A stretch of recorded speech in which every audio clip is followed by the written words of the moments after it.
Welcome to Tenor Tech, where I solve the problems you didn't even know you had. You begin by preheating to 175 degrees C and lining an 8x8 pan so the edges release cleanly. Melt 115 grams butter with 200 grams chocolate until smooth. Cool so eggs won't scramble. Once warm, whisk 150 grams sugar into 2 whole eggs with 1 teaspoon vanilla. This builds structure and shine. You're starting the chemistry. Sugar helps thicken, while eggs add lift and moisture. Make sure to work steadily. Don't skip cooling the chocolate or you'll end up with grainy texture. Once the wet mix is ready, sift 85 grams flour and 30 grams cocoa with a half teaspoon salt to remove lumps and distribute leavening evenly. You want a tender crumb, so fold the dry ingredients into the chocolate mixture in 2 additions. Gentle strokes preserve air.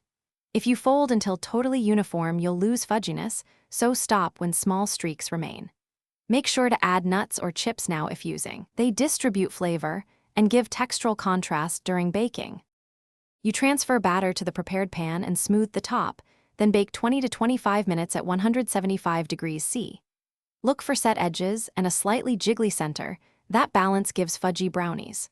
Once done, cool 10 minutes in the pan so structure firms, then turn out and cool completely before slicing for clean squares.